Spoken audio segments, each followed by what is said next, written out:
Welcome to the Coaches Spotlight Podcast, the show where you'll be listening to coaches from around the globe that share their pitfalls and struggles all the way up to what made them successful in their field. Ready to catapult your coaching business past the competition? Then grab your favorite beverage and get ready to listen to meaningful conversations and learn from industry experts. Here's your host, Oliver Momeni. Hey everybody, welcome to the Coaches Spotlight. Our next guest is an author and award-winning VIP life coach that specializes in permanent weight loss. His expertise in this area comes from over 25 years of experience practicing in the fields of exercise, physiology, and nutrition. For nearly a decade, he has coached VIPs both nationally and internationally on successful weight management. He has earned international recognition and several awards, including Best London Life Coach in 2018, Best UK Life Coach in 2019, and Best International Life Coach in 2020. Please welcome Darren Christopher Rowland. Great to be here, Momeni. Now, we always start off the show with getting an insight from our guests with what they're specialized in and what is the outcome they guide people towards. In other words, what is your signature coaching program, Darren? It's weight loss / weight management. So I basically have a program that empowers people to shift from where they currently are in this context, which is obviously to lose weight. But as most people know, most weight loss is temporary, meaning, you go around in a circle, you put out tons of effort, you lose weight, and for some reason you put the weight back on. That's obviously a very short version of a longer story, but it's what people do over and over and over, and they literally just get stuck into a merry-go-round. So basically, my program's speciality is helping people to break through and break free from that situation, meaning how to, step one, lose weight, just like they normally do. However, to actually maintain the weight loss so it lasts through time or permanently, literally, or forever. So the way they eat, the way they move, the way they think in their head is all compatible and basically creates that result. So they have longevity. There's a permanence going on in their physical change. In other words, they don't go around in a circle, wasting their effort, getting emotionally frustrated. And it's literally how to free themselves from that situation. So if you want to find out more about Darren's program, then head on over to DarrenChristopherRowland.com. Now, before we move on, for those of you that are a coach or a consultant, or you want to become one and have not created your signature program yet, then you're leaving a ton of money on the table. But no worries, I got you covered. My team and I have put together a guide that teaches exactly how to design your signature program. The exercises throughout the guide will systematically help you in creating a successful program all the way up to how much to charge for it. So if you want to grab a free copy of this guide, then head on over to coachesspotlight.com/guide. That's coachesspotlight.com/guide. So Darren, tell us, what differentiates you from other coaches in your industry that guide people to the same outcome that you lead them to? I think the situation is that a lot of coaches work from a certain perspective, which is fantastic, which is obviously to go out and help the clients, and they do what they need to do and they fulfill that intent. I think the difference between me and how I work is that my coaching comes not from an academic qualification, but more so from the pain of my life, of the early days in my career, which is I used to be a personal trainer, and I used to do a very good job, and I used to do that for about 5 years at that time. And I started to notice that I had some challenges with some clients, which is they'd produce the results they wanted. They'd lose weight, for example. And unfortunately, I'd see a small number of these clients later on in a situation where they put back on some of their weight. Now, other personal trainers around me at the time, it didn't bother them because it was just a source of income. But for me personally, it really got under my skin. It wasn't every case, but it was a few. And eventually I just sat down one day and wanted to figure out why that was happening, because clearly they had made a shift. They paid some money. They'd gone through all the effort and exertion and produced a great result. But then something must have happened and they've gone back. And so I kind of discovered that, it's a psychological element here. We're not talking about a physiological block. We're talking about psychological reasons why that happens, whatever it is. And I decided that really what I needed to do was understand the psychological side to complement the physiological side that I already knew based on my education and my qualifications. And so that was the ethos of me life coaching back in 2001. And I started doing that alongside, at that time, my personal training.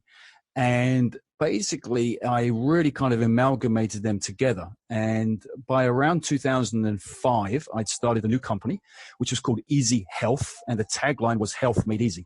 So simply how to take this very complex area of health and actually simplify it so that it actually become much more easy for someone to understand. And due to the success of that, I opened up a new company called Easy Weight Management in 2007. Again, the whole ethos was how to show people that losing weight was not a complex or a difficult situation. It's something really easy to do as long as obviously you had guidance and professional help and support, and you took the right actions, thought the right thoughts, and made the right decisions, then you could produce weight loss easily and correctly. And that's exactly what we did. And it actually springboarded into a club back in 2008 in an area called St. Albans in Hertfordshire. And we basically had around 500 women come to the club over the 2.5 years that we were there. And we basically helped them. We empowered them to basically be in a position where they could lose the weight, did lose the weight, and then sustain the weight loss through time. And I should emphasize, this is without dieting. This is through changing eating in a healthy, methodical way where you don't have to look at your calories. You don't have to cut back on them. You don't have to be overly concerned with what's going on. I'm not portraying that the message is you can eat whatever you want. You obviously have to make changes and be diligent about it, but you don't literally have to be on a technical diet, which by definition is a calorie controlled situation or a calorie reduced intake.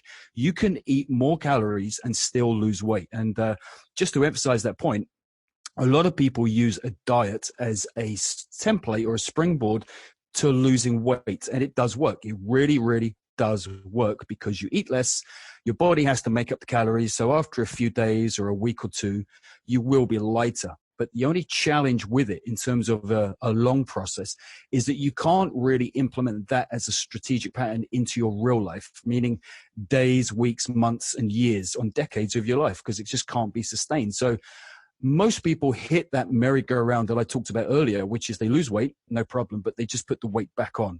And so they run that pattern over and over and over. So the skill set is basically keeping the calories the same, more or less, but instead raising your metabolism through exercise, through doing activity, which you love to do, which I also want to emphasize is not something you have to do. It's not going to the gym if you hate it, because most people don't like to go to the gym, or they don't like doing exercise even because they haven't found something that they're passionate about, something they really love to do.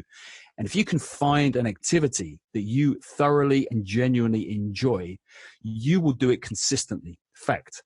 So what the challenge is not so much exercise, it's finding the right type of activity that fits your budget, fits the weather, fits accessibility for you, depending on who you are, where you live, etc.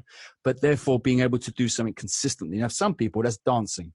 You know, we forget that dancing is a form of activity / exercise. So, you know, a lot of people, a lot of ladies especially, used to dance when they were in their teens or their early 20s, when they were young, let's say, and single. And fast forward 20, 30 years, you know, they've had a family, they've got settled down. And so they've stopped doing the things they used to do. And now they try and get themselves to the gym, which is okay. If it works, it's great. But for most people, they just struggle with it because it doesn't float their boat. It's not a passion for them. So just using this simple example, if the same person could actually go back and do dancing again, the kind of thing she loved to do, the thing that she felt passionate about. In fact, it wasn't even exercise, was it? For her at the time, it was fun, it was partying, it was a purely pleasurable experience. So it's replicating that. Now, for some people, it's swimming. For some people, it's jogging. For some other people, it's going to the gym, if that's the case for them. But it's about finding what you love to do. And if you find that thing, then you're going to be consistent in it. And if you're consistently doing something you love to do, it's no effort. As a result, your metabolism will go up. If your metabolism goes up, then you're going to burn more calories, even if you don't lower your calories, which is the first step we were talking about. So there's no need to change your lifestyle by going on a strict regime that doesn't fit the ethos of a normal life. Because invariably, you have to go to work, you have to go to a party, you have to go out of your normal routine. And so, being on a fixed diet is not just something people don't enjoy, it doesn't fit a daily routine day to day overall, or at least in terms of a long term. So piecing these two together, the program is about helping people to understand that there is a way to make change happen and for it to last through time. And the way that happens, it starts with the most important element, which is the mindset. And the training, these are just actions that come from a decision, which is a psychological element or the parameter. And so it's understanding how you think, how you feel, basically your beliefs, your values, your identity, the rules you use, etc. And all of these come from the references of your life. So all of this was amalgamated into the club that I was talking about in St. Albans in 2008. And we had, as I said, 500 people come over 2.5 years. And I basically left the club in December 2010, and I went into the public arena as a private consultant in, at that time, weight management. And I did really well there, and I held seminars and webinars, etc. And I got to the point where I was getting in contact, fortunately, with some VIP clientele, and they started to come along, and that just kind of grew from there. And then from 2012, I started doing VIP clientele in the context of, again, weight loss / weight management. And that's basically what I've been doing ever since until today, which is what I do as a main profession. And so the basic ethos here is that, change is possible. Whether you want to make more money, whether you want to be thinner, whether you want to feel happier, whether you want to have a better relationship, or whatever the context may be that you're having, that you're thinking about in your life. But the change will only happen if the psychological aspect is there. If there's a temporary change, then most people feel very dissatisfied with that and just go round and round and round. And so the way to break out of that is to realize that change is possible, and it does take a certain mindset, a certain psychological discipline. And in coaching people, it's delivered that these kind of changes are based on your beliefs. So if your beliefs can be changed, if you can work on this level, which is your unconsciousness, then they can filter through, and you'll find that you can make better decisions, take better actions. And again, you get the changes you're looking for, and they sustain in your life, or they're more consistent. I think one of the most powerful challenges people have is making a shift, making a change, and it simply doesn't fit with their lifestyle, the style in which they choose to live their life. That lifestyle has to be compatible with any new decisions and new feelings, and thus new behaviors, because if not, there's going to be a conflict. And most people struggle because they hit the brick wall, which is in essence a conflict. You want to be thinner, so you eat less, but then you hit the wall because your metabolism slows down, and then you stop losing weight. So as a strategy, what do? Continue doing what you're doing? Or that would mean eating even less, but you can't. So brick walls turn up in that context, or finances, or emotions, or career. And it's about breaking them down by understanding that changes need to take place, and they need to be compatible with how you're thinking, psychological level, your beliefs, your decisions. If you can manage to do all of that, then you're going to get change that happens in your life, and it's going to be lasting. There's going to be longevity there. And I think everyone's looking for that in their life. Now, everything starts with mindset, no doubt about it. But unfortunately, too many people on the planet have not wrapped their head around that yet. However, you perfectly laid out for us what we need to do with giving us a blueprint. But now it's all about doing it. What I see the challenge being is finding that activity that the individual enjoys. Now, you mentioned that the ladies enjoyed dancing when they were younger. Sure, but how do we get the men to join them? Because I'm sure they're also out of shape. And now, to get those gentlemen off the couch and go dancing with their wife or girlfriend is not going to be easy. So the question is, how do we get him to join her? And it does not necessarily need to be dancing, but any activity. Just assuming I used to go to the gym, which is standard procedure, or used to go jogging. And again, fast forward 10, 20 years, and he's now in his 30s or 40s or 50s, and he feels stuck. He's not stuck, but he feels he is stuck. He feels overwhelmed, overloaded, he's out of shape, and he just thinks, what's the point, or what can I do? It's too hard, or I don't know what to do, and he's in that place. Okay. Simply, he's in a position where he can do one of two things. he can go out and reinvent the wheel. He can go and join something and start from scratch, so to speak, and just try, which is an option, and it can work. Obviously, though, there's no guarantee here. Now, the other option, just in this little sample, is that he goes back and he does what he used to do when he was younger and he was better in shape. I know that he was younger, his metabolism was different, he may not have had the same commitments back then, so I understand the argument. There's a lot of variables, and I do understand that. But even if he replicates, which is basically modeling himself, modeling his past of what he actually did, then that's going to go a long, long way to produce some momentum. And I think what people need is what you were asking. They need a kick up of the backside, basically, lovingly. They need something to get rolling, something that's going to kickstart them, get them going. And, you know, the best way is literally to do something that you used to do that you know used to work, because it's almost a guarantee. And making that start, it really is the hardest thing. I mean, if we look at change as a whole, every action you ever take, and we put it into a scale from 0 to 10, and you think about which one of those ones, 1 through 10, is actually the hardest one. I mean, is it 9, as in from 9 to 10, or is it from 7 to 9 or 5? Then the answer actually is it's going to be at 0 to 1. When you're literally doing nothing and you're literally starting off, that's the hardest part. The momentum in the beginning. Mathematically, it's exactly the same as 9 to 10 or 7 to 8 or 3 to 4. Going from 0 to 1 is the same math, but psychologically it feels harder. And so just getting some momentum going, something that gives you a kickstart, is really useful. And again, to emulate yourself, to copy the success you know you had once, is an easier path than starting afresh, something completely new, trying to reinvent the wheel, trying to make things happen. And I think that's a really good indicator to go from there. The other thing I want to mention is, you know, most people in terms of their psychological aspect, as with everyone, me including you yourself, we all have two minds. We have the unconscious and we have the conscious, but there's different parts of the unconscious. And one key area is a lot of people move away from pain, and other people, you know, they move towards pleasure. So some people are going to be inspired by thinking about what they're going to get or could have. And for them, obviously, they're going to be thinking, okay, if I could get myself into shape, then I'm going to feel phenomenal. I'm going to feel happy. I'm going to feel sexy. I'm going to feel in control. I'm going to look good. I'm going to be decisive. And it's a pleasure. So that will pull them out of their rut and get them to start taking even a single action, maybe putting on their trainers and just going out for a jog or a slow or a fast walk and just picking up some pace and some momentum. And while they're doing that, they can think, okay, what can I do next? What's next on the agenda? What's a single step I can take next to build this momentum?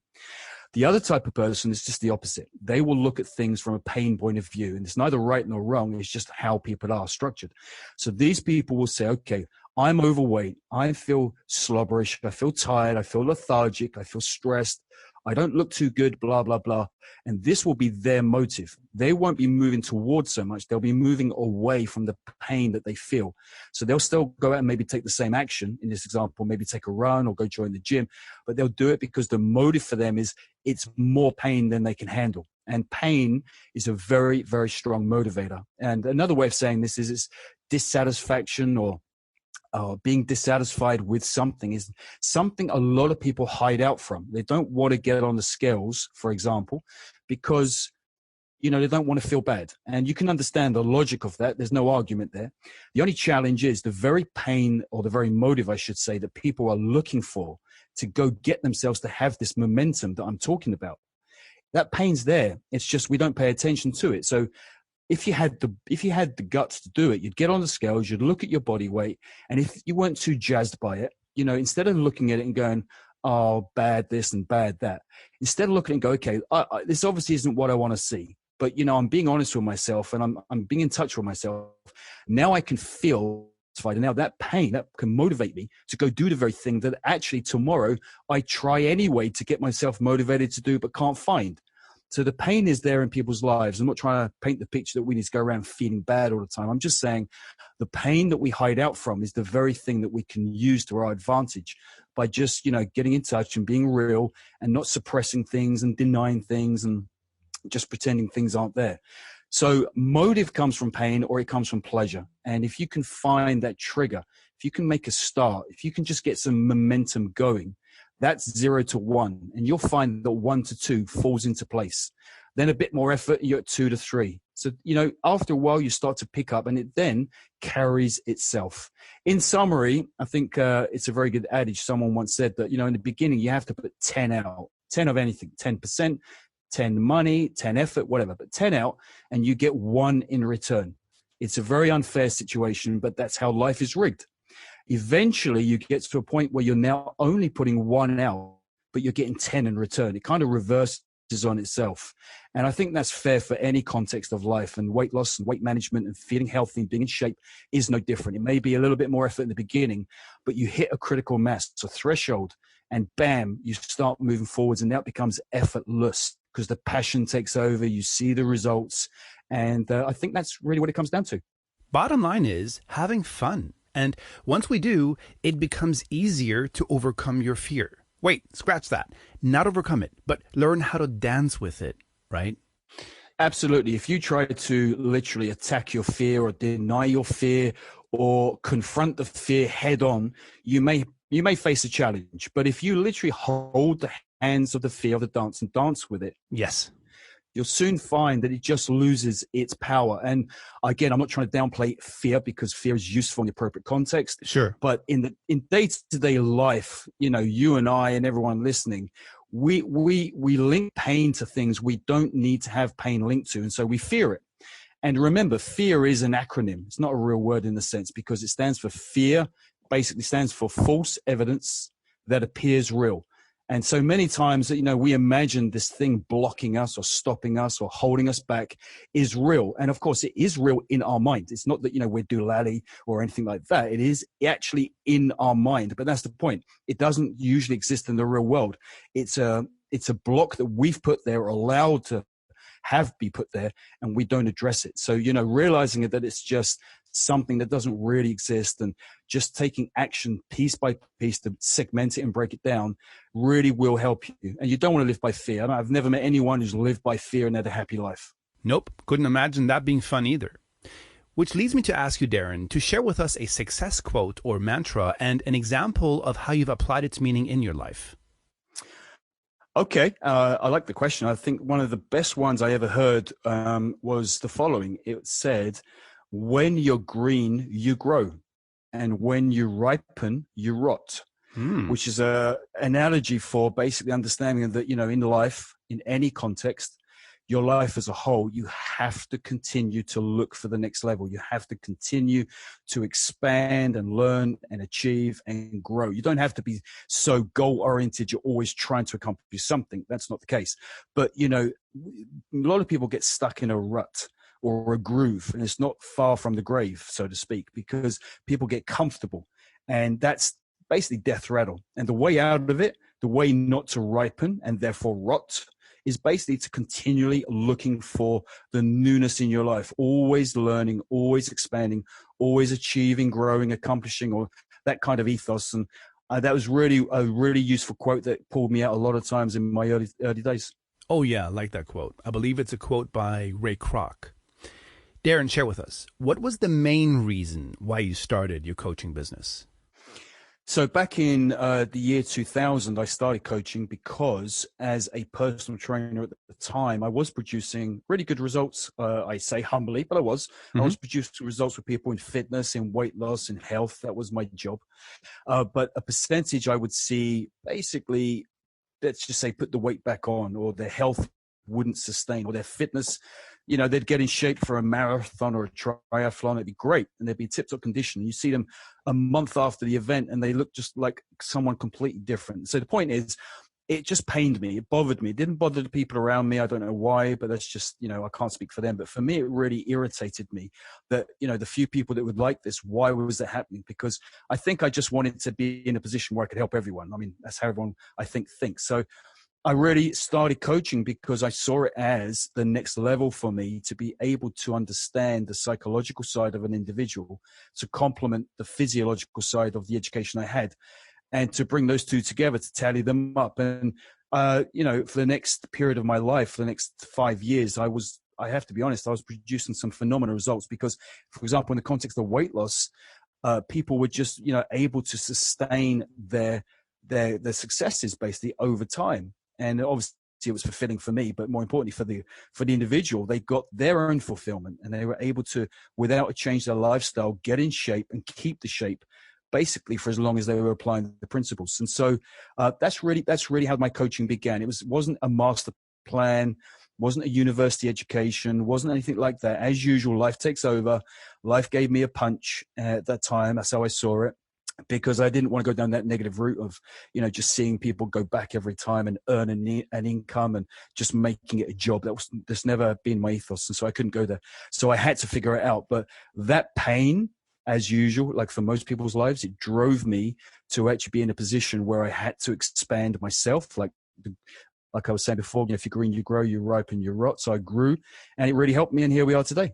Was there anything holding you back from becoming a coach?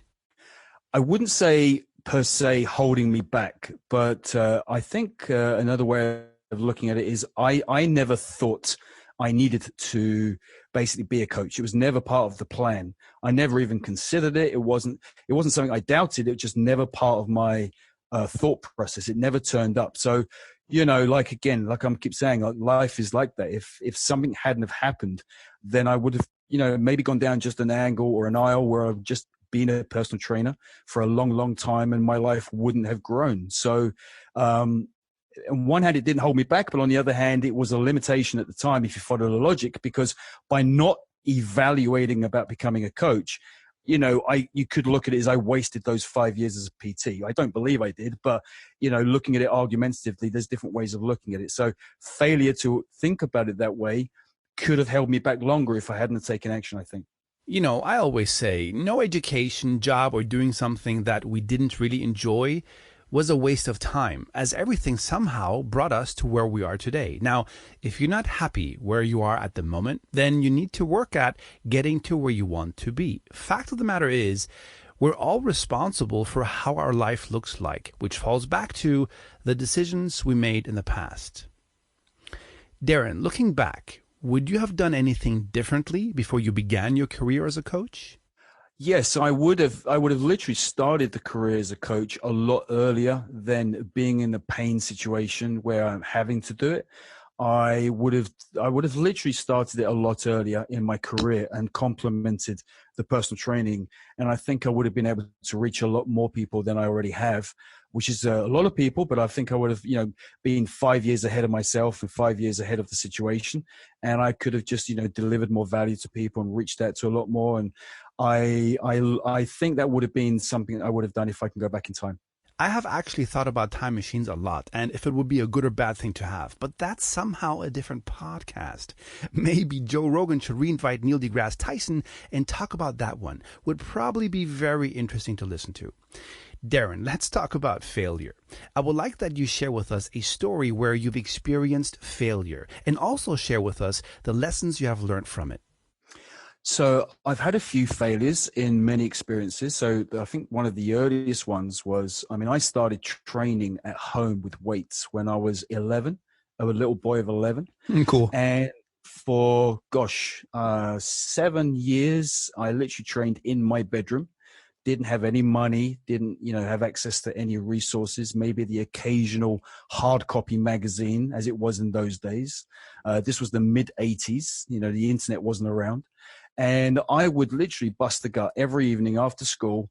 I would train 2 hours in my bedroom. We eventually bought a bench, and I had to basically give up my bed in order to have the bench in the bedroom. It was a choice between having 2 single beds, me and my brother, or having no bench, or having the bench and putting him into bunk beds. So as a boy, I had a bunk bed, which wasn't the cool thing to do, but that was the choice I made. And I was committing myself basically. And I would train every evening, hours on end. And I would do that for months on months, years after years. And I didn't grow. Cut a long story short, I have what's called an ectomorphic body frame. My father's physique. So therefore I'm very skinny by nature, very thin. And so building any kind of weight is almost an impossibility. And I went through 7 years of just being stuck basically and feeling like a total failure, frustrated, overwhelmed, overloaded, semi-depressed. I was in a really sugary place and it wasn't very good. It's funny you mentioned that actually before, one of your comments before, Momeni, because, I think that was the very early days of the pain that was building up in me without me being consciously aware of it, a sense of dissatisfaction that, things were unfair. And so I think, fast forward time, being a PT and seeing people in a position where they pay hard-earned money, put out all the effort, and they really genuinely, by the heart, want to make a change. Only example in terms of weight loss to, be 2 months down the line and just put all that weight back on and start all over again. I mean, it's heartbreaking. It really is to see people struggle. And I think it just reminds me of my own pain. I think in saying this out loud, that's what it is. And that's where the pain was that irritated me, not to say what it doesn't matter. It's only 3 or 5 people out of 100. But, this is not good enough. I mean, these people, every person counts. And I think that was the pain that started me and led me all the way to the pain of becoming a coach in 2000. A second pain, also a failure, I should say, is when I eventually left school and I went into the health career. And again, please bear in mind, this is 1989. I wanted to go into the health industry. And so I purchased a course online to do. And I used up all the money I had, which was, I had none. I had to physically go out and get a full-time job and borrow some money from someone just to pay for the course.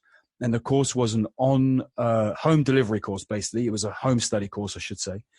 And again, it's supposed to be about 6 months. And I got some of my books for about 3 months, and then they just stopped coming. And you can imagine I didn't know what to do. I didn't know where to go. I eventually found a registered office in London, went down there, but that was just a registered office. In other words, they weren't the people doing the home course, so they couldn't help. And for about 2 months, I was the totally lost place because I'd spent every penny I didn't even have. I'd even borrowed it.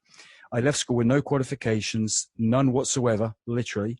And I'd exhausted my only possibility, I believed. And I was just in a lost place. Rather than drag out the story, I was in that kind of, I'm totally failed here. And life again steps in at just the right time. And just when I'm about to call quits, I get something through the post, and it's a backlog of 3 months of study work on top of the 2 months coming up. And of course, I'm bedazzled and I'm over the moon, I'm jazzed, and just shows you that the pain always turns up at a certain point, and you feel like you failed. You feel like you've done the wrong thing and made the mistake, and you just want to beat yourself up. But that's not what failure is about. If you feel it, failure is a message that says, okay, something didn't work here. Doesn't mean something won't work over there or next. Exactly. You've got to literally pull yourself up. I think most people want to go through life imagining they've got a bulletproof vest on and never get shot. And it'd be nice to think like that, but it doesn't work. You have to get shot. In fact, even if you don't have to, you will. And so you will go down. And maybe sometimes you just hit the floor and get bruised and you get back up. Sometimes, quite honestly, you are hospitalized. You'll be in a coma, metaphorically. Yep. But whatever happens, you've got to be in a position where that failure doesn't hold you down.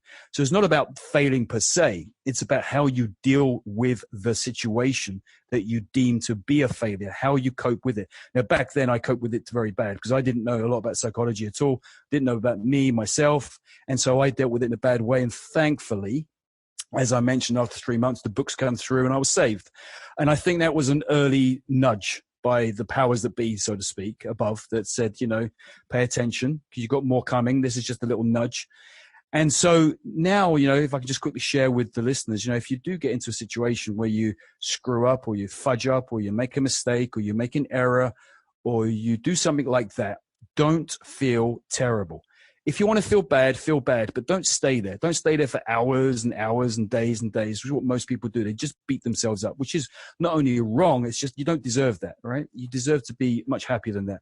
So if there's something didn't go right, learn your lesson. What didn't happen here that should have? What could I learn? How can I make it better? What didn't I do I should have done? What's something I can do that will make sure I'm never back here again? And just think about that and get yourself out of the pain, so to speak, the rotting apple, and get back to the green growing and just think, okay, what do I need to do now? How can I get back on track? Or how can I do this a better way? And so just remember, failure isn't a real thing. It's just a perception. I'm a very strong believer that everything happens for a reason, specifically when it comes to failure. I know it might sound a bit harsh what I'm going to say now, but I think everybody should experience adversity. The more, the better. Why? Because it's then when our true character shows up. Not only that, but it prepares us for other unpleasant times that we will face. If I look back when I started online, I had absolutely no idea how this internet thingamajig worked, and even less what internet marketing actually was. And I can't tell you how many times I failed and felt defeated, but I knew there was a way. I just needed to find my way.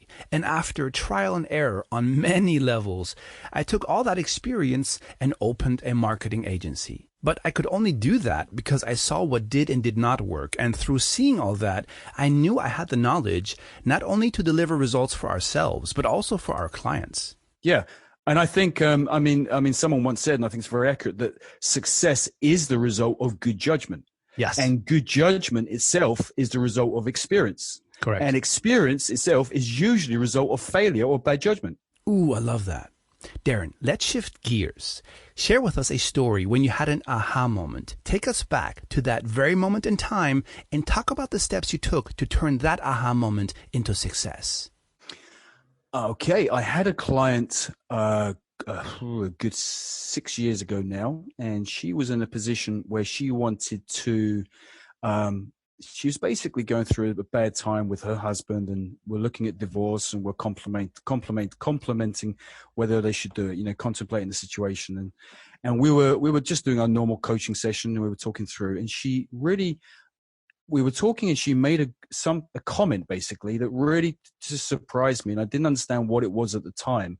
And later on, I figured out what it was, and it's quite awe-inspiring. And she was saying, look, and again, it may seem to other people common sense or common knowledge, but to me back then, it was just, something rang a bell in my mind. So basically, she was conveying that, she wants to leave. She wants to be happier. She wants to be free. She wants to find what she believes to be as a new guy and be happy, blah, blah, blah. The challenge is the fear stopped her. So while the status quo was painful, she'll still say exactly where she is. She wants the benefit. She wants the pleasure. She wants the growth. She wants the newness. She wants the change.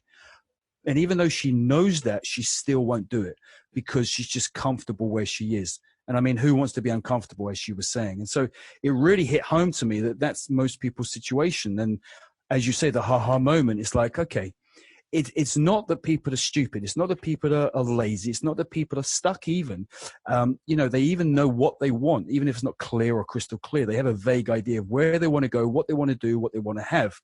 And it's not so much building up something. It's usually removing the limitation, removing the barrier. And so realizing that actually what was holding her back was not that she could do this, but she basically believed, she had a self-limiting belief that she wouldn't be able to find better, basically, that where she was, as bad as it is, she knows how to deal with that pain.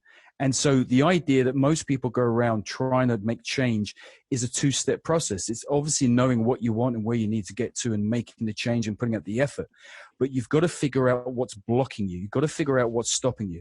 And I'll give you another example just briefly, because I just worked with a client this morning, funny enough, and he's trying to build up his confidence, which is normal. And he's doing all the normal predictable things, and it's all working partially, but not fully. And so on the front end, you can push to be more confident. You can just, make yourself do it. The challenge is there's a reason why he's not being confident, which is an unconscious fear of rejection or criticism. And so it's actually mathematically easier and quicker to remove the limitation, the block that he has, than it is to pump him up with confidence. Because if you remove the limiting or governor in front of him, he would automatically, by default, be more confident. So it's kind of working backwards. Most people work backwards. They kind of get themselves to do things they don't want to do. A bit like we were talking much earlier about the exercise. They try and do things they think they should do, but they just keep pushing, doing something they don't enjoy or can't work at, and eventually break and crack. And if it's a weight loss, they go around on a yo-yo. And if it's, trying to build up confidence, they just give up because they can't crack it. So it's about removing the block more than it is just literally dealing with the push.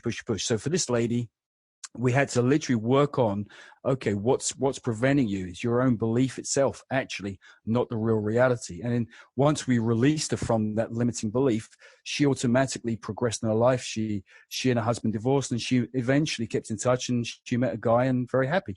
So, understanding that what prevents you is usually a block. And that block, if you can remove it or work on at least attempting to gain the momentum to remove it, you stand a better mathematical chance than just trying to push, which is going to probably be a bit futile. How far do you go back in their past? Because I have a different opinion on what's being thrown around out there in regards what differentiates a therapist and a coach, which is therapists analyze their clients' past as a tool for understanding present behaviors, and coaches identify and describe current problematical behaviors so the clients can work on the issues themselves, right? Well, that's what they say. And I don't agree with that fully, because how many times was it necessary for me to dissect my coachee's past experiences to get to the root of the problem of them not being able to move forward? So what is your take on that, Darren? It's a good question. I like it. My take on it would be the following, just to give a brief overview to the listeners, just to differentiate a coach from a traditional therapist. A traditional therapist is mostly, not necessarily wholly, but mostly interested in the past, as in the why something happened. So, for example, again, using the analogy, if you've got low confidence, they'd be more interested in finding a trigger point in past tense time of an event that happened in your life and what basically happened. And they want to dissect it and analyze it, because the logic would be, if you could do that, you could crack it. And so the present would change, and so would your future, which makes sense. Now, a coach's ethos is they work on the opposite end of the spectrum. They're not so much interested in the past or the why. They're interested in the future and the what. Big difference. So again, same analogy. If the person's got an issue with their confidence, the client would come to the coach and say, look, I want to be more confident. Well, the confidence is just saying, okay, well, you obviously telling me the future. You want to be more confident. This is a future tense outcome. Fine. Then I know what you want and where you want it. It's in the future, and to have more confidence. Let's just coach you to do it. So we come from different kind of places. Neither one is right. I really believe that. I don't think a coach is right and the therapist is wrong any more than the other way around. I think different people find value in different things.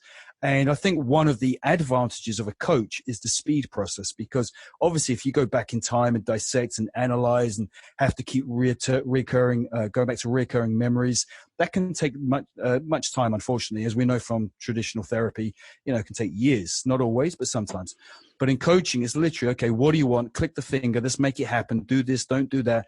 And usually it's a much quicker process. Now, if there is an underlying reoccurring pattern where, as a coach, you make a change in the future, or the present tense, I should say, for the future, and you find it doesn't last, it is because there is obviously another layer to it that hasn't been addressed, that probably turns up a little in the past. And yes, it needs to be addressed, not so you can go back and you relive the past and just feel the pain, but just to literally go back there almost in a disassociated way, just so you can analyze and figure out what happened there, what went wrong, what did I miss, what did I need, what did I need to learn, and just find that nugget.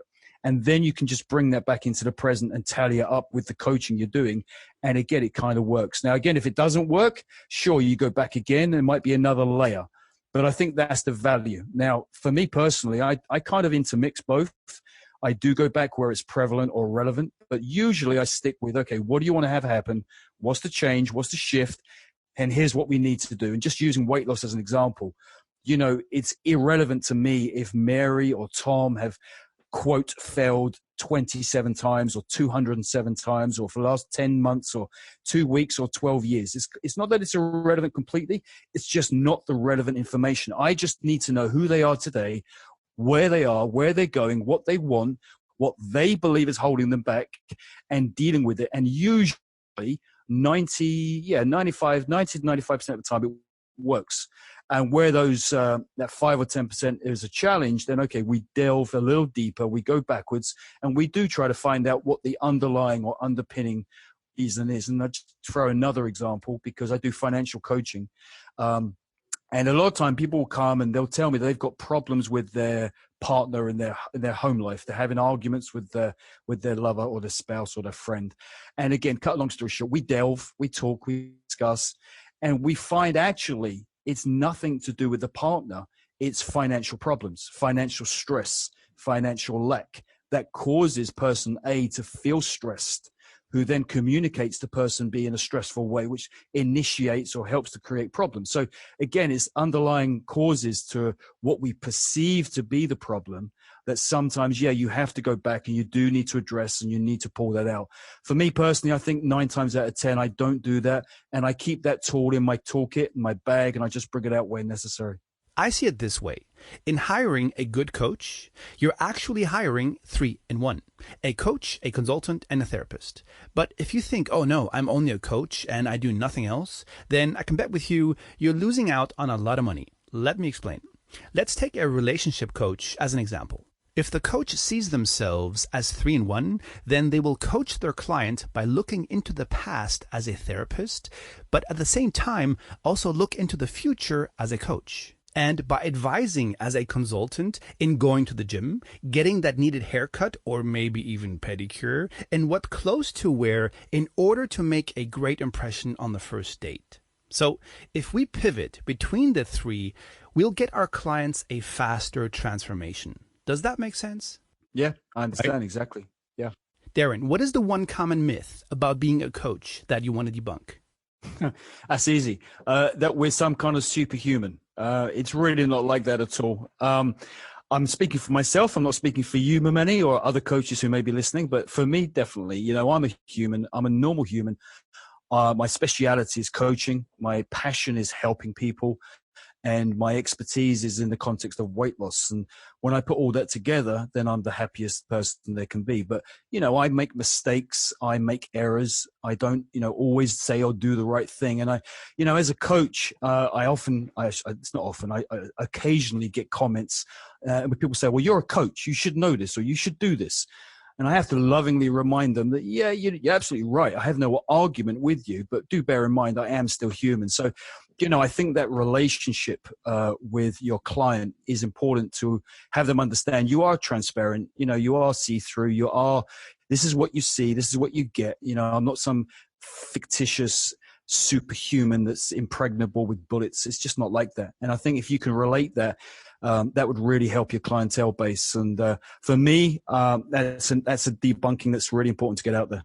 Nodding here the whole time you were talking. You totally nailed it, man. I mean, who came up with the idea that we're supposed to be flawless anyway? Now, I need to say, if I don't have the answer and I know I actually should, then all I can do is excuse myself for not knowing, and at the same time, I will tell them I'll find out and get back to them. But if it's a human mistake and I'm being held accountable because I'm a coach and I get a reaction, something like, that shouldn't have happened to you, Oliver, then it signals that someone has slipped through the cracks during the strategy call that I should have not taken on as a client. Because that's an attitude that does not go down well with me. And as you just said, as if we are some kind of superhuman, which leads back to the good old saying, nothing and no one is perfect, right? Darren, do you see it as a requirement being certified as a coach, or do you think people can start their coaching business and get certified later on? The latter, absolutely. So personally, I do not have what they class as an academic certification or qualification as a life coach by choice. Now, when I was a personal trainer back in the 90s, mid-90s, for example, the personal training industry was not regulated here in the UK, at least, which means anyone could say they were a personal trainer. One literally, okay? Right. And then the personal training industry became regulated, I think 2002, 3 or 4. I can't quite remember.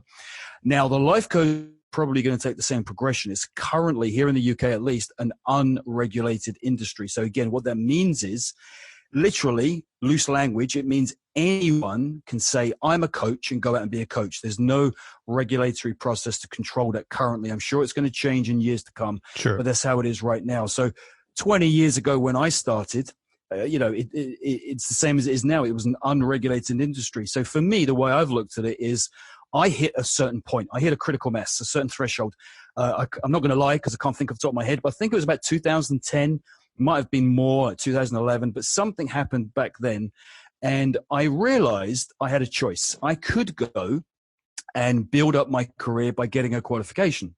And I had that as an opportunity. And then I also thought, well, okay, do I need to? And I had to measure the word need, not just my opinion, but I had to measure it. So I looked at my current status as a coach, and I realized, thankfully and fortunately, by good fortune, I had business, and I had repeat business, and I had recurring clients, and I was doing pretty damn well. Just to give you an ethos of the what I'm talking about here. I mean, I had my first $1.5 million in property by 2008, if I'm not mistaken. So I had done really well by measure, not just by opinion. So I had to figure, okay, if I'm going to go out and get a qualification, it's got to serve a purpose. Otherwise, I'm doing something I can't justify. And I couldn't justify needing to do it because I was producing results, which then comes back to my second point I want to make, which is I think in the coaching industry, by measure outside the financial parameter, you got to deliver results. And if you can deliver results, then I'm not saying you don't need a qualification, because your question is obviously talking to me about my personal preference, just my opinion. I'm not talking on behalf of anyone else, because I know other people who have a different perspective, and that's fine. But for me, looking at it backwards, looking at it from a client's point of view, not me or you or anyone else, but the client. Out of 100% of the clients I've seen over 20 years, which is, you can imagine, tens of thousands, I think 3 have ever asked me what qualification I have, which to me is indicative of the fact that they just don't give two rats. They're interested in producing the result they want healthily, happily, safely, securely, but they're interested in the result. They're not interested in where you went to school or what qualification you had. At least me, again, I should pertain that to myself. They're not interested in just the academicness, because I also know probably 3 people I'm thinking off the top of my head who have academic qualifications as coaches, more than one, I should say, but they have less business than me. And again, I'm just reflecting that by measure, not by opinion or ego. It's just by measure, because why then do I have the clientele? Well, I must be producing results, which correlates with my income. So basically, as long as you do a good job and you can deliver the results, who am I to tell you can't be a coach? And whether you're a teacher or a parent or any kind of situation, we all coach everyone else. We may use a different word for that. I can understand you won't use the word coach, but we all coach someone else, whether you're a kid or a father or a son or a teacher, or you go to work and you help someone do something. In terms of our profession, because obviously we earn a living from it, but it's our profession, so it's our professional status, so that's our professionalness. We earn money. But yeah, for me, I never got to the point where I decided I needed a qualification, simply because I was producing results. And so I've never gone out and got one or needed one, I believe. But I think the option is there for people to make that choice. I've always said my education, my qualification is a real life experience.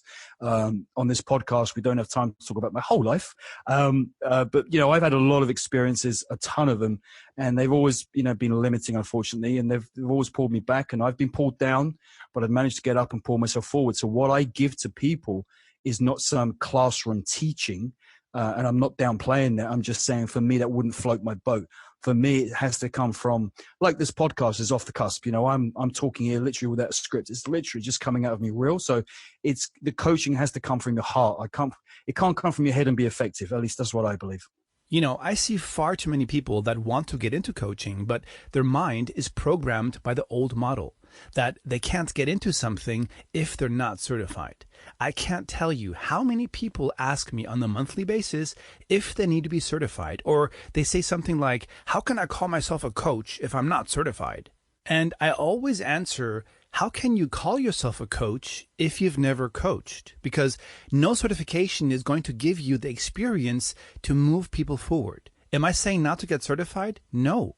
But don't hinder yourself thinking you can't start because you don't have a piece of paper hanging on the wall. Sometimes I think those people that give a certification such an importance are those that are lacking the belief that they have what it takes to be a coach, meaning they don't have the certainty in themselves that they can guide their clients to reach the transformation they so desire. With that said, let me make it very clear. What a certification does is it gives you structure in your coaching, but it won't make you a coach just because you decided to get certified. You need to have skin in the game, i.e. experience, to get your client to where they want to be. Oh, absolutely. That's a great way of saying it. I couldn't agree more. It's and I know a lot of people who are in that position, as mentioned, who have gone out cold, shall we say, just as a metaphor, and got a qualification, which is great. But then they don't know what to do with it. They can't deliver. They have the academic intellect to do it, but they have little or less personality to go and deliver it. And so it's like having the best computer, but you can't plug it in. it's not going to be much use to you. So I think what's even more important than just academic knowledge is the ability to deliver, to healthily, happily, safely deliver what people search for. And I'm only talking about my experience here because that's just my experience. I'm not talking on behalf of anyone else because they may have different views. But in 20 years, bottom line is I haven't gone out and got a qualification. And I've been able to produce some pretty phenomenal results because I do believe in myself. I like to think humbly, not arrogantly, but I do believe. And by measure, I've helped a lot of people. And it just continues to fuel the idea that, yeah, I am a coach and I can help people and make a difference in their life humbly and get them to feel fulfilled, which is what we all deserve, rather than going around feeling beaten up. And like you say, Momeni, even the coach themselves who can't get themselves to feel like they're even a coach, that's a mindset and that's a block they have. So, everyone's out there to be saved, you and I included. And, as coaches, it's a great job to go out and be able to help them. One thing is for sure, no certification is going to get anybody magically new clients. Did you know 87% of coaches or consultants from around the globe go out of business in their first year? And the main reason why they go out of business is because they didn't figure out how to generate a steady stream of new clients.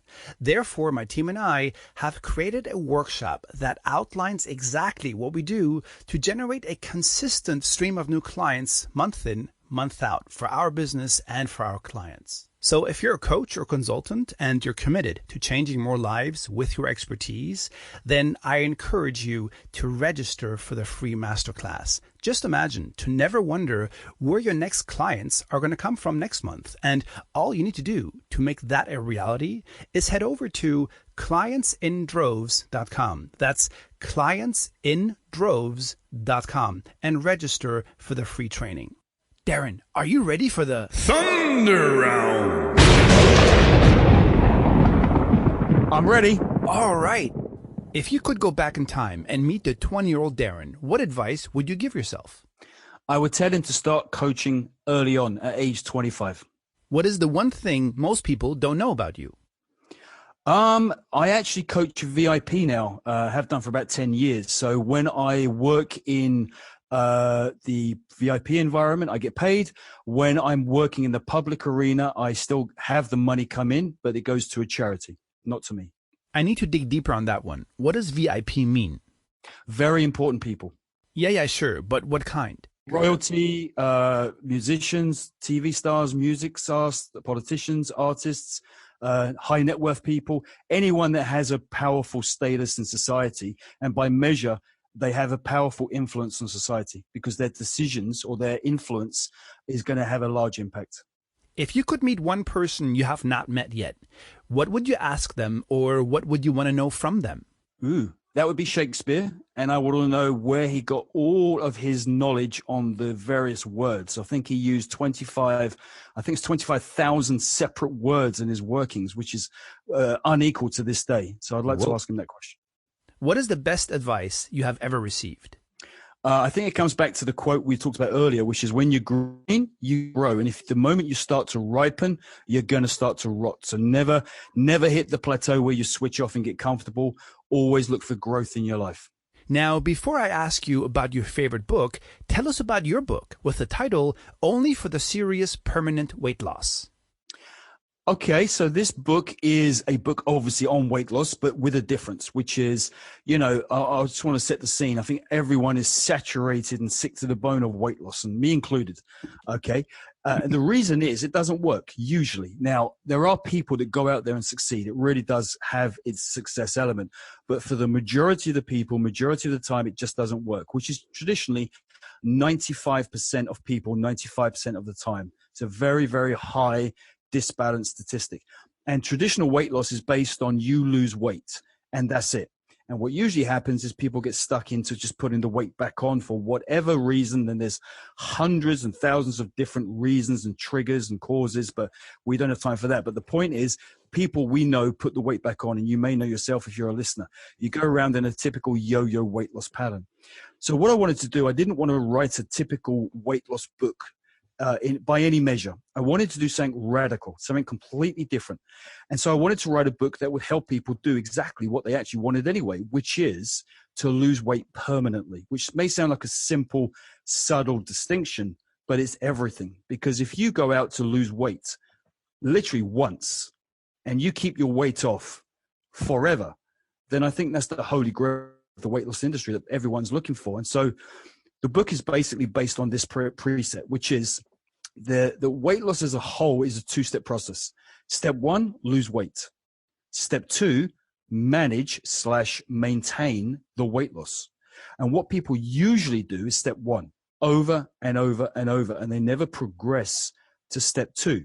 So they lose weight, put it back on, lose weight, put it back on. They just keep running step one, and they never get to hit step two, which is maintaining the weight. Because obviously if you maintain the result, you'll never need again to lose weight, which again may sound like an oversimplification, but that's really what's going on in terms of math, in terms of psychology. So the whole book is a program. And what I mean by that is it's not just a book on diet or nutrition or training or anything. It's literally a program that has a structure. So you're supposed to, it's 12 chapters, and you read one chapter at a time, and then you implement the strategies and the tools and the suggestions that you're given in each chapter over the next 3 days or 4 days. So you can really solidify them into your life, and you can make them more habitual versus just effort. And you do that. And basically over 12 chapters, that's going to take you about 6 weeks. And you know what's interesting, actually, Momeni, you were talking earlier about people that listen to podcasts and don't quite finish them at some point. And it's true. And I think in the book industry, it blew me off my chair, actually, because it said that 10% of people read past the first chapter, which is astonishing, because people spend all that money, want that desire, want that result, go out there, buy the book, and then just don't read past the first chapter. So I tried to make the book more than just a standard book, because I knew that, you know, unless I did that, I wouldn't get more than that 10% going past the first chapter. So I've put some surprises in the book in terms of how I've written it. It's more like a story. It's more like a journey. The book is written very personally. So when you're reading it, it's as if I'm talking to you, as if you can hear my voice now. It's not just text and content and print. It's actually a journey that you take. But the whole premise is literally how to literally lose the weight quickly and healthily, and then keep it, literally, so that you don't have to change your style of life too much, which is your lifestyle. You don't have to diet. There's no dieting. There's no doing exercise you hate, which is what we started talking about earlier on, about how to find an activity you love to do genuinely so that it never feels like you have to exercise. I mean, can you imagine what it would be like if you were addicted to exercise? I mean, you can just only imagine how your body would shape, obviously would change. And obviously achieving a weight loss goal would actually be a lot easier, a lot easier. So no dieting, only exercise you love to do, no change to your lifestyle, and basically an education as well as a journey, as well as holding your hand and going through the whole book over 6 weeks is really leading to producing changes that last through time. Because again, just to close here, I mean, to reiterate, I think everyone is sick of dieting and weight loss, because in long term, it doesn't work. And I just want to make the point, it does work short term. If you're going to a party, if you're going to the beach, or you're going on holiday, and for a few days, you just want to look thinner and be better, then actually dieting works. There's no argument there. It's absolute fact. It works. The challenge is what most people do is they take the same approach, which is eat nothing and maybe do exercise they hate, and try and make that as a template for months and months and years of their life, which is why it can't work, doesn't work, and they can't sustain the result. So teaching them how to have a different mindset and thus take different actions with their food and training means that they can lose the weight permanently, which is why the book's called Only for the Serious Permanent Weight Loss. And again, one last thing, the title Only for the Serious is a filter. It's basically communicating that, look, if you're interested or just curious, then this is probably not for you, this book. And I will say that now to the viewers, the listeners, because this book is based on someone who is really desperate to lose weight, maybe struggling, maybe in a position where they've tried everything and they're pulling their hair out, and they're just at the end of their tether, as they say. They're in that painful place again I was talking about earlier.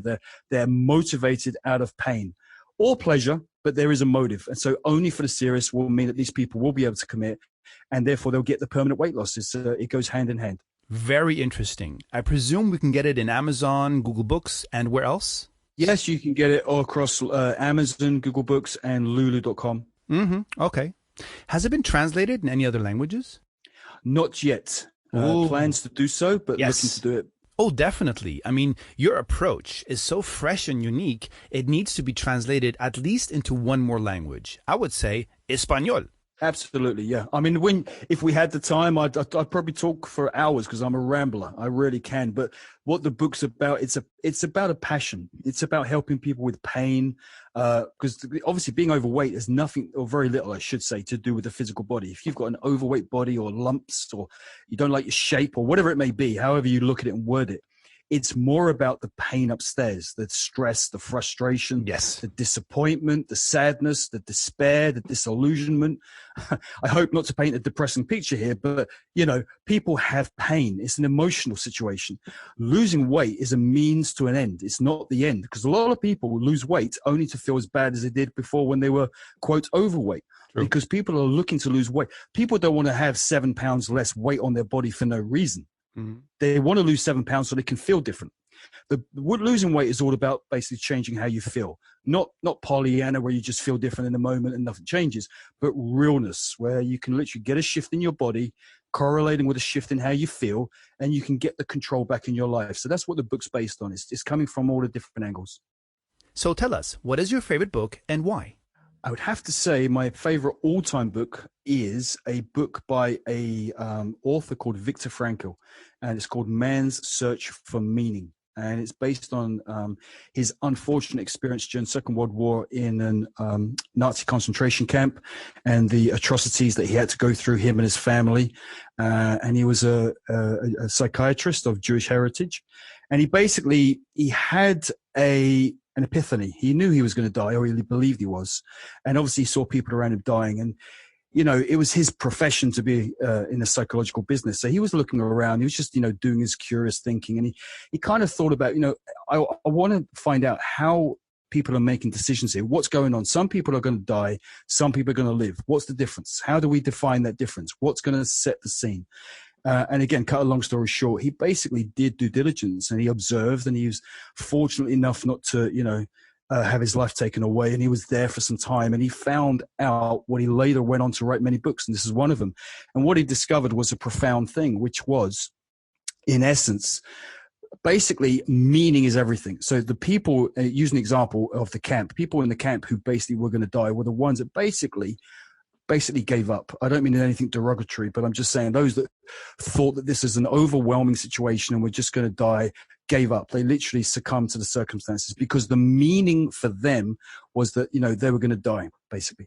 The ones that lived, he discovered by interviewing, were the ones that changed the meaning of the experience from I'm suffering for no reason to I'm suffering for a reason.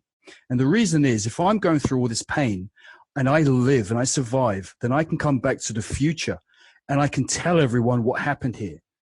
And my ability to touch that future, my ability to know that there is a future, my ability to have some kind of pleasure, not pleasure, pleasure, but some kind of release or relief allows me to convert the meaning of my suffering. In other words, rather than suffering for no reason, which is true suffering, I'm actually enduring the suffering now so that I can come and have less pain in the future and potentially help people and help the world and help society. So he discovered that meaning is everything. The meaning of being thin, the meaning of losing weight, the meaning of smoking, the meaning of being confident, the meaning of being happy, the meaning of any and everything will determine how you feel and thus how you behave, the actions and effects you create, and obviously where you end up in your life. So that was really one of my most favorite books, the most profound books I think I've ever read in my life. Then let's wrap up this podcast with a last question, and then we'll say goodbye. Who do you specifically work with, and who should contact you if they want to work with you? Basically, who is your ideal client, Darren? Okay, I would surmise that my ideal client is basically someone who's very much in pain. And I don't mean that again in a derogatory way, but I mean, everyone says, I want to quit smoking. I want to be thinner. I want to earn more money. I want to be emotionally more confident. I want to emotionally be more happy, etc. Everyone wants to change something. Okay, great. But I usually find that, my greatest pleasure and the greatest effect come hand in hand, which is when people are really in pain. I don't mean just interested or curious or they want to or they should or they think they ought to. There's a different level of emotionalness here or emotional consequence. So the kind of people who are really, really stuck, like I say, if they've tried every diet, and I mean everything, and they're not just not losing weight, but they're feeling depressed and it's starting to affect the quality of their whole life. These are the kind of clients that I can help the most, who I enjoy working with the most, and I can deliver the most value. Or if it's another context such as confidence or emotional happiness or fulfillment or a career change, whatever it is, again, as long as there's a situation where the person feels they've gone to maybe other coaches, maybe, or other therapists, or tried to do this or tried for years, or it's never worked, and they're literally in a painful place. I'm not sure how I'm wording it correctly for listeners, but if you're in that place where you're stuck, I mean, literally stuck, and you just don't know where to turn, you're putting your hair out, then you're my kind of ideal client. Someone who's basically in a position where you don't know where to go and you've exhausted all possibilities. That's where I usually have my greatest value. So if you want to connect with Darren, just head over to DarrenChristopherRowland.com or visit CoachesSpotlight.com and type Darren in the search bar, and you'll find the show notes to this episode and all the links that lead to Darren. Now, we've invited Darren to come back on the show in about 2 weeks or so, where he's going to hold a mini masterclass and talk about how to lose weight and keep it off permanently. So if you're interested to learn about this topic, you definitely want to subscribe so you'll get a notification when that show goes live. With that said, thank you for tuning in. I hope you enjoyed this episode. Darren, it was a real pleasure having you on the show, and I'm looking forward in talking with you soon. Likewise, Momeni, I thoroughly enjoyed it, and I want to thank you personally for allowing me to come on and share my ideas and my ethos with your listeners. And I think it's a great show, and again, I hope to have another situation with you in the future. Thank you for tuning in to the Coaches Spotlight podcast. If you liked the show, then please make sure to rate us, leave a review and subscribe. We appreciate your support. See you next time.